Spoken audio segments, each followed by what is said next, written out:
जेबेठारू आमे अलेख धर्म संपर्क बा महिमा धर्म संपर्क आमे शुणिलु समय हिसाब रे आधुनिकता बाद जिते वर्तमान समय विज्ञान युग बढ़ी बढ़िका जाऊँगी से समय रे केवल महिमा धर्मर लोक मानू घर प्रतिष्ठार डका होची किछि स्वतंत्र पर्वपर्वाणी डका होची। मु बुझापी चाहूँगी महिमा धर्म कहीं पूर्ण विकसशील हो पारा ना, महिमा धर्म कहीं समस्त पाखे पहुँची पारा ना, समस्त पाखे आदर बढ़ला ना, एक निर्दिष्ट गोष्ठी मान भितर से धर्म टी रहीगला, निर्दिष्ट विचारधारा भितर से स्थगित हो गला। ओडिशार बा सारा भारतर समस्त पाखे कहीं धर्म आदृत हो पारा ना, यार मूल कारण आपको कौन लगे? महिमा धर्म होची ये निष्ठा भक्ति हेले ये ब्रह्म मुहूर्त रे उठिवार ब्रह्म जेते खरा वर्ष शीत कले जे मध्य से उठिवा पई बाध्य गुरुंकर आज्ञा ये निष्ठा को निये रात्रि रे खाइब नाही, कौन से भोजी भात खाइब नाही, छूतक मूर्तक असच काल रे किछि खाद्य खाइब नाही, कौन से जगह रे खाइब होटल फोटल किछि खाइब नाही। तो ये निष्ठा हेबारु माने मनुष्य सहज मार्ग को अपनाए। ये निष्ठा हेबारु बहुत भय पड़ जाए। अच्छा, आपण धर्म रे बहुत निष्ठा और चार अछि निष्ठा जो साधारण लोक आपण धर्म को ग्रहण करि परिबारे असक्षम होछन्ती। अच्छा, मु एठी खाली बुझा पई चाहिबी प्रत्येक गोटे कथा कहले भीमा भाई ब्रह्मा विष्णु शिव कोटि कल्प युग अनेक गलिणी बही आ ब्रह्म कला अंगरे नथिले भजित समर्थ नाही, जार अंगे कला थिबो सही से भजी पारिबो, कातर होइबो बेनी कर्णरे शुणी, अंतर्गते थिले ज्ञान उपजीव तत्क्षण, गुरुपाद तले लोटी जीव धरणी। प्रकृति ब्रह्म अंशरे जन्म न नथिबो तर ब्रह्म कथा विषय बुझी पारिबो नाही। मुझे जोरंदा संपर्क जानिया पई चाहूँ से गादीर महात्म्य, से गादी पछरे थिबा गुप्त रहस्य सबू को कथा मानकु आमको आकर्षित करुच्ची सेटिकी जीवापाई आपणकर उपस्थिति को अनुभव करने आपणकर गादी संपर्क में जानापी मुझे खाली बुझापी चाहूँगी जोरंदार विशेषत्व कौन? जोरंदा धाम तो हूँ प्रबुद्ध महिमा स्वामी धाम। जेते बेले हिमालय प्रबुद्ध महिमा स्वामी आसिले और क्षीर नीर फल 12 वर्ष से तपस्या करथिले। हेले कथा हो कि एते जगार भ्रमण कले महिमा स्वामी कौन सी जगार धर्म स्थापना कले ना। हेले आमर ओडिशा रे महिमा धर्म स्थापना हैला कोठी ढेंकानाल जोरंदा गादी रे। तो एते हिमालय चालू चाली आसबार कहीं ओडिशा रे केवल जोरंदा स्थापना जोरंदा गादी रे स्थापना कले कहीं ये जगार केवल 5टा मुंड थिला जानुथिले से माने कि परम ब्रह्म परमात्मा ही अरूप बोली किए पंचसखा। अच्छा, अज बज अच्युत जगन्नाथ अति बड़ जगन्नाथ दास, अच्युतानंद दास, बलराम दास, जगन्नाथ दास, जसवंत दास। हाँ, ये माने पंचसखा ये माने जानिथिले कि परम ब्रह्म परमात्मा ही अरूप। बाकी प्रभु अनेक रूप नहीं हेले आम जेते विश्व ब्रह्मांड रे माने प्रभुंकर जो माया रूप नहीं अवतार ब्रह्मा रूपे जो सृष्टि करछंती, विष्णु रूपे पालन करछंती, शिव रूपे से संहार करछंती, से प्रभु मच्छ कच्छ वराह नरसिंह बावन परशुराम कृष्ण बौद्ध कलिंग ये जेते रूप को पूरा करछंती। तो ये माने पंचसखा ये माने जानुथिले कि परम ब्रह्म प्रकृति रे से अरूप बोली। तेणु करी प्रबुद्ध महिमा स्वामी विचार करेले जो जगार अनुभव बुद्धि नथिले कौन सी माने विज्ञ लोक माने नथिले धर्म को विश्वास करेबी नाही। तेणु करी ये ओडिशा रे संत कवि होई तांको कविशास्त्र देले आई पंचसखा मध्यम तांकर प्रत्येक शास्त्र मन को प्रमाण दैछंती। तेणु करी ओडिशा रे जोरंदा गादी धाम रे से प्रभु से जगार धर्म स्थापना कले। 64 सिद्ध अनंत कोटि साधु को धरी से जगार महिमा स्वामी तांको देह को शून्य करथिले। अच्छा टिके भीम भईंकर पदे गीत टिके शुणा आपणकर जो गीत आपन को भारी पसंद लगे पदे शुणा। गुरु ब्रह्म महिमाले प्रभु शून्य ब्रह्म महिमाले भाग्य थिले धर धर पद्म पाद हे भाग्य थिले धर धर पद्म पाद हे खंडिब काल विपत्ति खंडिब काल विपत्ति परमाद हे भाग्य थिले धर धर पद्म पाद हे भाग्य थिले धर धर पद्म पाद हे करिअछ जेबे दोष जणाओ श्री गुरु पास करिअछ जेबे दोष जणाओ श्री गुरु पास छेदी होइब वो श्वास छेदी होइब वो श्वास अपराध हे भाग्य थिले धर धर पद्म पाद हे पाप पड़िब ब्रह्म रे नाम लेख धर्म रे पाप पड़िब ब्रह्म रे नाम लेख धर्म रे भज सात्विक कर्म रे भज सात्विक कर्म रे निर्वेद हे भाग्य थिले धर धर पद्म पाद हे भाग्य थिले धर धर पद्म पाद हे सत्य अटे दुआर मनेय प्रते न कर सत्य अटे दुआर मनेय प्रते न कर पश्चान्ते हे बसार पश्चान्ते हे बसार परमाद हे भाग्य थिले धर धर पद्म पाद हे भाग्य थिले धर धर पद्म पाद हे सकति जाहार थिबा निश्चय भक्ति लभिबा सकति जाहार थिबा निश्चय भक्ति लभिबा गुरुपाद बिंदटे गुरुपाद बिंदटे सार पद हे भाग्य थिले धर धर पद्म पाद हे भाग्य थिले धर धर पद्म पाद हे अरूप रूप स्वरूप नयन पुराए देख अरूप रूप स्वरूप नयन पुराए देख बुद्धि रे करी विवेक बुद्धि रे करी विवेक हेब सिद्ध हे भाग्य थिले धर धर पद्म पाद हे भाग्य थिले धर धर पद्म पाद हे ओंकार परम पाद पिय मकरंद मधु ओंकार परम पाद पिय मकरंद मधु बोले भीम रखित बोले भीम रखित अति स्वाद हे भाग्य थिले धर धर पद्म पाद हे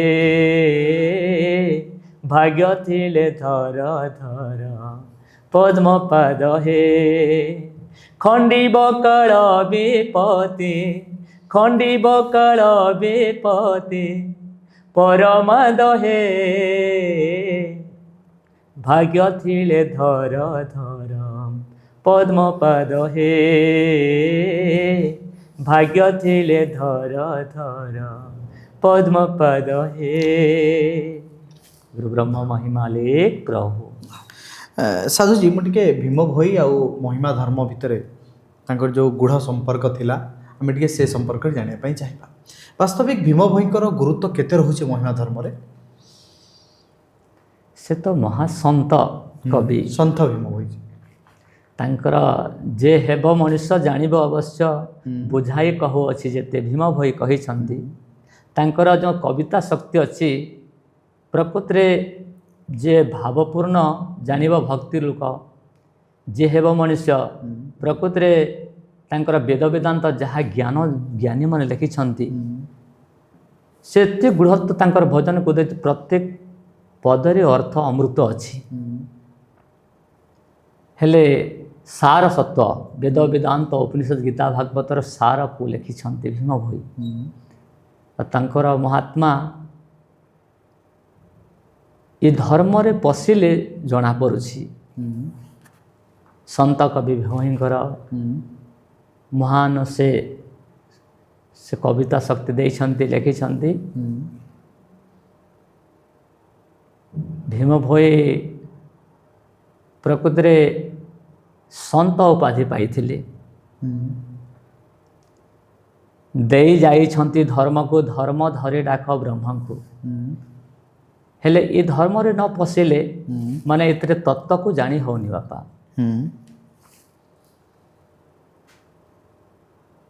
ब्रह्म मुहूर्त रे उठी स्नान शौच करी से परम ब्रह्म परमात्मा को आश्रय कले से ये धर्मर महत्व और संत कविर महात्मा जना पड़ुछि। साधुजी आपनकर जीवनचर्या सब कौन केमती रुहे? आपनकर जोरंदार आपन रहउचंती मु टिके ता पूर्व जदि आपन विषय सूचना दा पई चाहिबी आपन छत्तीसगढ़ रु आछंती। छत्तीसगढ़ रु महिमा धर्म प्रति आकर्षित आपन हेले हेला परे आपन पूर्ण भावे जोरंदार रही गलेनी एबे आगु को आपन बकलधारी मध्य हवा पई जाउचंती। ये सब सूचना भितरे आमे खाली जानिया पई चाहिबा आपन ओडिया पढ़ी नांती ओडिया भी बहुत लिखि भी नांती आपनकर हिंदी मीडियम थिला स्कूलिंग एज रे 30 वर्ष काल धरी आपण ए धर्म संगे आपण संश्लिष्ट अछंती। एते भलो ओडिया केमती कहउचंती ओडिया केमती मने रखुचंती शुणी शुणी केवल मन रखुचंती ना किछि माध्यम अछि? हाँ हेंते सेटा प्रभुंकर दया। सन्यासी हेबा तो जार अंगे कला थिव प्रभु जदि प्रभुंक दया न हेले कोटिकरे गोटी ही माने सन्यासी भाग होय। तेणुकर प्रभुंक दयारे आज प्रभु तांक निकट को सन्यासी पथ देइछंती। ए धर्म रे जहार सन्यासी हेबार ये थाए साधु संत भल लागंती धर्म प्रति आकृष्ट हुए मन निजर जीवनर मूल्य को बुझी पारे से संसार जो माया अच्छी दुख नित्य अनित्यर वस्तु को जते बेले जना हो जाए ताको से ज्ञान उत्पन्न हो जाए। प्रभुंक दयारु ज्ञान उत्पन्न हेले जिते बेले जंती रसगुलाटे खाउछे आमे बहुत अमृत लगुच मीठा लगुच हेले जड़े कह त्याग कर दियो रसगुल्ला कहले से त्याग करि परिबो नाही कहीं अमृत लगुच तो जिते बेले ता भितर गोटे बेंगटे सिझी जाइछि आ जिते बेले देखि पकेला कि ये भितर बेंगटा सिझी जाइछि ताको मु अधा खाई देइछि आ ताको त्याग करिया पई समय लागेनी। सेमिति संसारर अनित्य ये जीवनर मूल्य एक परम ब्रह्म परमात्मा बिना सबू मिछ माया परि लागिबो। आपन केन कोन लागिला आपन हठात काहे कि गोटे बालक अवस्था रे शैशव अवस्था रे शैशव नुंतो आपनकर युवक अवस्था रे 30 वर्ष तळु आपन ए धर्म सहित जोड़ी हेलेनी कोन जीवन ने आपन घटिला मु सेही मुहूर्तटा को बुझिया पई चाहूची हठात को घटनाटी घटिला जो घटना रे आपन आकृष्ट नै महिमा धर्म को जीवी? सेमिति प्रभु सेटा तो आम धर्मर गुरुंकर आज्ञा होची कि निजर जन्मस्थान निजर ଯେତେ ବୃତ୍ତାନ୍ତ କହିବାର ମନା ଥାଏ। ଆଚ୍ଛା ଆଚ୍ଛା ହେଲେ ଯେଉଁ ସାଧୁ ସନ୍ତମାନେ ପ୍ରତ୍ୟେକ ଗାଁ ମାନଙ୍କୁ ଯାଉଛନ୍ତି ତ ସାଧୁ ସନ୍ତମାନଙ୍କ ପାଖେ ଯେ ଶ୍ରଦ୍ଧା କରି ବସିଲେ ତାଙ୍କର ଯେଉଁ ଶବ୍ଦ ବାଣୀ ହୃଦୟରେ ଆସି ବଶିଷ୍ଠ ଋଷି ବି କହିଛନ୍ତି ସେ କଥାଟା କି ଉପାଦୟ ଗୁରୁ ସୁଶାସ୍ତ୍ର ବଚନ ଅନ୍ତରାତ୍ମାରେ କର ବିଚାରଣ। ଯେ ଜୀବନର ମୁକ୍ତି ହେବା ପାଇଁ ଚାହୁଁଛନ୍ତି ତ ଏ ତିନି କଥାକୁ ମାନିଥିବା କଥା। ଉପାଦୟ ଗୁରୁ ସୁଶାସ୍ତ୍ର ବଚନ ଅନ୍ତରାତ୍ମାର ଯେଉଁ ବିଚାର ଶକ୍ତି ଆସୁଛି ତ ଯେଉଁ ଜନ୍ମସ୍ଥାନମାନଙ୍କୁ ପ୍ରତ୍ୟେକ ଗ୍ରାମରେ ସାଧୁ ସନ୍ତ ଜ୍ଞାନୀଜନମାନେ ଯାଉଛନ୍ତି ତାଙ୍କ ନିକଟରେ ବସିଲେ ତାଙ୍କ ଯେଉଁ ସାଧୁଙ୍କ ମୁଖ ସାଧୁ ବାଣୀ କର୍ଣ୍ଣରେ ଶୁଣିଲେ ସେ ହୃଦୟରେ ସେ ଜ୍ଞାନ ଉତ୍ପନ୍ନ ହୋଇଯାଏ। ତାଙ୍କ ଅନୁସାରେ ଶାସ୍ତ୍ରକୁ ଦେଖିବା, ଶାସ୍ତ୍ର ଦେଖିଲେ ଗୁରୁଙ୍କ ବଚନ ଆଉ ଶାସ୍ତ୍ରର ବଚନ, ତାପରେ ହୃଦୟରେ ପୁରା ଭଜ ନିରିବି ଦେଇ ଏହି ଶରୀରରେ ସୁଜ୍ଞାନ ହେବ ଉଦେ। ତା ମନରୁ ଗୁରୁଙ୍କ ବଚନ ମାନିଦେଲା ଆଉ ଶାସ୍ତ୍ର କିଛି ଅଧ୍ୟୟନ କଲା ମାତ୍ରକେ ପ୍ରକୃତରେ ଜୀବନରେ ଜ୍ଞାନ ଉତ୍ପନ୍ନ ହେଉଛି। ସାଧୁଜୀ ଆମେ ଯେଉଁ ପ୍ରସଙ୍ଗରେ କଥା ହେଉଥିଲେ ଆମେ ଟିକେ ଜାଣିବା ପାଇଁ ଚାହିଁବା ଆପଣଙ୍କର ଜୀବନଚର୍ଯ୍ୟା ବିଷୟରେ କଥା। ପୂର୍ବରୁ ଆପଣ କହିସାରିଛନ୍ତି ଆପଣଙ୍କ ଜୀବନଚର୍ଯ୍ୟାଟା ବହୁତ କଷ୍ଟ। ସାଧାରଣ ସେ ଜୀବନଚର୍ଯ୍ୟା ଭିତରେ ଗୋଟେ ସାଧାରଣ ଲୋକଟି ଆସିଲେ ବହୁତ କଷ୍ଟ ଅନୁଭବ କରିବ। ମୁଁ ଟିକେ ସେଇ ପ୍ରସଙ୍ଗ ଜାଣିବା ପାଇଁ ଚାହୁଁଛି ଆପଣଙ୍କ ଜୀବନଚର୍ଯ୍ୟା ବାସ୍ତବିକ କେମିତି କଟୁଛି? ଅଲେଖ ପ୍ରଭୁ ମହିମା ଅଲେଖ ସ୍ୱାମୀ। ଏ ଧର୍ମ ହେଉଛି ଗୁରୁ ଧର୍ମ, ଏ ଧର୍ମ ହେଉଛି ମାନବ ଧର୍ମ। ହେଲେ ଆମ ଧର୍ମରେ ସର୍ବଶ୍ରେଷ୍ଠ ହେଉଛି ଗୁରୁଙ୍କର ଆଜ୍ଞା। ଆଜ୍ଞା ବିନୁ ବଡ଼ ଜଗତେ ନାହିଁ ଗାଡ଼। ମାନେ ଆଜ୍ଞାଠୁ ବଡ଼ ଜିନିଷ ଆଉ କୌଣସି ଜିନିଷ ନାହିଁ। ଯଦି ମନକୁ ପରମାତ୍ମା ପାଖେ ନେବାର ଅଛି ବେଲେ ଗୁରୁଙ୍କର ଆଜ୍ଞା। ହେଲେ ଆମ ଯେଉଁ ପ୍ରବୁଦ୍ଧ ମହିମା ସ୍ୱାମୀ ଗୁରୁ ଆଜ୍ଞା ଦେଇଛନ୍ତି ଏଥିରେ ଯେଉଁ ନିଷ୍ଠାକୁ, ହେଲେ ଏ ମାନବ ଧର୍ମ ପ୍ରକୃତିରେ ଜୀବନର ଉଦ୍ଧାର ମାର୍ଗ ଧର୍ମ। ଗୁରୁଙ୍କର ଆଜ୍ଞା ଅଛି କି ଆମେ ଯେଉଁ ମହିମା ଧର୍ମ ଯିଏ ଆଶ୍ରିତ ହୋଇଛନ୍ତି ସେମାନେ ଦିବସରେ ଯେତେ ଖାଦ୍ୟ ଖାଇବେ, ରାତିରେ ଚତୁର୍ବିଧା ଆହାର ମନା ହେଇଛି। ଚୋବ୍ୟ ଯେଉଁଟା ଚୋବେଇକିରି ଖାଇବ, ଚୋଷ୍ୟ ଯେମିତି ଆଖୁ, ଲେହ ମାନେ ଚଟଣି ଅଥବା ମହୁ, ପେୟ ଅର୍ଥାତ୍ ଜଳ। ହେଲେ ଏ ଚତୁର୍ବିଧା ଆହାର ତାକୁ ମନା ହେଇଛି। କାହିଁକି? ଗୋଟେ ପକ୍ଷୀ ମଧ୍ୟ ଯାଉଛି ସନ୍ଧ୍ୟାବେଳେ ଫେରି ଆସିଲେ ସେ ରାତ୍ରିର କିଛି ଖାଦ୍ୟ ଖାଉନି। ରାତିରେ ଖାଇଲେ କ'ଣ ହେଉଛି ମାନେ ରଜଗୁଣ ତମଗୁଣର ବୃଦ୍ଧି ହେଉଛି। ଯେତେ ବି ରୋଗ ବ୍ୟାଧି ଅଛି ସେ ରାତିରେ ଖାଦ୍ୟ ଯୋଗରୁ ହିଁ ହେଉଛି। ଆଚ୍ଛା, ରାତ୍ରିରେ ଖାଇଲେ ପରମାତ୍ମାଙ୍କର ଭକ୍ତିରେ ବିଘ୍ନ ଉତ୍ପନ୍ନ ହେଉଛି। ଠିକ୍ ଭାବରେ ସେ ଉଠିପାରିବନି। ପରମାତ୍ମାଙ୍କର ଯେଉଁ ଆମ ଗୁରୁଙ୍କର ଆଜ୍ଞା ଅଛି ବିଘ୍ନ ଘଟିବ। ଯେମିତି ତିନିଟା ରାତି ଅବା 4ଟା ରାତିରେ ଉଠିବାର ଅଭ୍ୟାସ ନ କଲେ ହୋଇପାରିବ ନାହିଁ। ତ ସେ ବେଶୀ ଖାଇବ, 10ଟା 12ଟା ରାତିରେ ଖାଇବ ଆଉ ତାକୁ ଉଠେଇଲେ ଆଉ ସେ ଉଠିପାରିବ ନାହିଁ, ବିଘ୍ନ ହେବ, ଆଲସ୍ୟ ଜନ୍ମ ନେବ। ତେଣୁକରି ଆମ ପ୍ରବୁଦ୍ଧ ମହିମା ସ୍ୱାମୀଙ୍କ ତାଙ୍କ ଆଜ୍ଞା ହେଉଛି କି ଜ୍ଞାନୀଜନ ମାନେ ଭକ୍ତବୃନ୍ଦ ଯେଉଁମାନେ ପ୍ରକୃତିରେ ଜୀବନ ଉଦ୍ଧାର ମାର୍ଗ ଚାହୁଁଛନ୍ତି ତ ରାତିର ଚତୁର୍ବିଧା ଆହାର ବର୍ଜିତ କରିଛନ୍ତି। ରାତିରେ ଖାଇଲେ ମାନେ ନିଶାଚର ବୁଦ୍ଧି ଆସେ। ତେଣୁକରି ଏସବୁକୁ ମିଶାଇଲେ ଏ ଚତୁର୍ବିଧା ଆହାର ମନା। ତ ଜଣେ ଭକ୍ତ ମୁକ୍ତି ହେବା ପାଇଁ ଚାହିଁଲେ ରାତ୍ରିରେ ନିଷେଧ ଆହାର, ଯେତେ ଛୁତକ ମୃତକ ଔଷଧ ଆହାର ଖାଇବାର ମନା ଅଛି। ଯେତିକି ଆମର କାହିଁକି ଅନେକ ହୋଟେଲ ମାନଙ୍କ ଅଛି, ହୋଟେଲ ମାନଙ୍କର ଖାଦ୍ୟ ମନା। କାହିଁକି? ସେମାନେ କେତେ ପାନ ପୁଡ଼ିଆ ଖାଉଛନ୍ତି, କିଏ ମଳମୂତ୍ର ତ୍ୟାଗ କଲେ ସ୍ନାନ ଶୌଚ କରୁନାହାନ୍ତି। ତେଣୁକରି ତାଙ୍କର ଖାଦ୍ୟ ମାନେ ଅପବିତ୍ର ମନାଯାଏ। ଯେତେ ଛୁତକ ମୃତକ ଔଷଧ ଭୋଜି ସେଟା ଖାଇଲେ ରଜଗୁଣର ପ୍ରବୃତ୍ତି ଅଛି, ପବିତ୍ର ନୁହଁ। ତ କାହିଁକି ଯେଉଁ ଖାଦ୍ୟ ଭକ୍ତ ଅଥବା ସାଧୁ ସନ୍ଥ ଖାଆନ୍ତି से खाद्यटा पवित्रता हेबा कथा मानवर धर्म होची प्रथमे 4टा रातिर उठबार कर्तव्य से समय ब्रह्म मुहूर्त समय कह से समय मनुष्यर काम क्रोध लोभ मोह मत्स्य अहंकार ये दिश माने हेती न थाए हेले आम देहर सबू अच्छी हेले से समय ऋषिमुनि ज्ञानी जन मैंने जहाँ कहते से समय माने मनुष्यर लोभ काम क्रोध लोभ हेती न थाए अमृत समय मन शांत थाए से समय प्रथमे 4टा रातिर उठी प्रथमे मलमूत्र त्याग तापर दंत धावनम तापर सुनिर्मल जले स्नान करिब गृहे जाई रात्र वासन छुईब शुद्ध वस्त्र पिंधि से परम ब्रह्म परमात्मा को जार अगणा अच्छी अथवा जार छात अच्छी तापर खोला आकाश रे कहीं प्रभु ऊर्ध अध मध्य सर्वठारे पुरी अछंती भूत मानकर बाह्य अंतर रही से परम ब्रह्म परमात्मा को प्रार्थना करिबा कथा